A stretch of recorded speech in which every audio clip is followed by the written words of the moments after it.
আসসালামু আলাইকুম। সেই ৫০টি পাখি থেকে আজকে কতগুলো ডিম পেলাম এবং গরমে কিভাবে আপনারা কোয়েল পাখির যত্ন নেবেন সম্পূর্ণ বিষয় নিয়ে আলোচনা করবেন ইনশাআল্লাহ। তো আপনারা জানেন যে গতকালকে এই পাখিগুলো এখানে দিয়েছি। আর একটা কথা আপনাদেরকে বলি, আপনারা সবসময় চেষ্টা করবেন, যেহেতু এখন গরমকাল, সেক্ষেত্রে পানিটা ঘন ঘন পরিবর্তন করে দেওয়ার চেষ্টা করবেন। পানিটা যেন ঠান্ডা থাকে সেদিকে খেয়াল রাখবেন। পানির সাথে অবশ্যই লেবুর পানি, গ্লুকোজ অথবা লাইসোবিট যে কোনো একটা দিয়ে আপনারা কোয়েল পাখির যত্ন নিতে পারেন গরমকালে।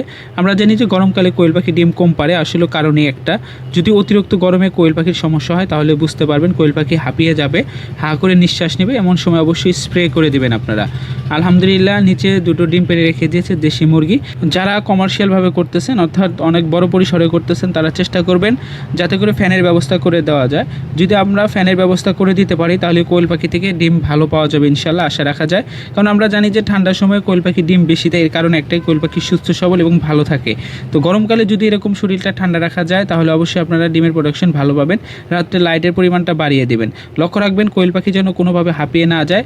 ও স্ট্রোক করে কিন্তু অনেকগুলো কোয়েল পাখি একসাথে মারা যাওয়ার সম্ভাবনা থাকে। আলহামদুলিল্লাহ কোয়েল পাখি থেকে বেশ কয়েকটা ডিম পেয়েছি, বিকালবেলা হয়তো বা আরও কয়েকটা পাওয়া যাবে। যারা নতুন করে শুরু করতে চাচ্ছেন তারা চাইলে ছোট্ট বাচ্চা দিয়ে শুরু করতে পারেন, কারণ এখন গরমকালে মোটামুটি ব্রিডিং করা অনেকটা সহজ। তো ডিম মোটামুটি 17টার মতো পেয়েছি, দেশি মুরগির ডিম পেয়েছি 2টা। আলহামদুলিল্লাহ প্রতিদিন 4 থেকে 5টা দেশি মুরগির ডিম পাওয়া যায়। ডিম মোটামুটি যাই পাই, খাদ্য খরচটার দিকে যদি আসি এবং অন্যান্য খরচ, যেমন খাবার খরচ, কোয়েল পাখির পিছনে 500 গ্রাম খাবার হলে হয়ে যাবে, সেটা স্টার্টার ফিড হোক অথবা লেয়ার 1 হোক। আর এদিকে দেশি মুরগির পেছনে হাফ কেজি খাবার হলে হয়ে যাবে।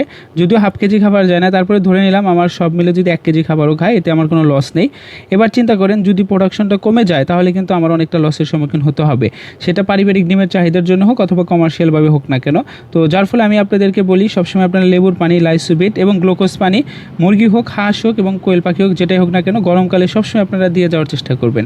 তাহলে দেখবেন আপনাদের প্রাণী অবশ্যই ভালো থাকবে। তবে যারা নতুন করে শেড নির্মাণ করবেন তারা সবসময় চেষ্টা করবেন অতিরিক্ত রোদ যেন না পড়ে খামারে, সেদিকে আপনারা খেয়াল রেখে এরকম একটা স্থান আপনারা নির্বাচন করে আদর্শ একটা খামার অথবা আদর্শ একটা ঘর তৈরি করার চেষ্টা করবেন।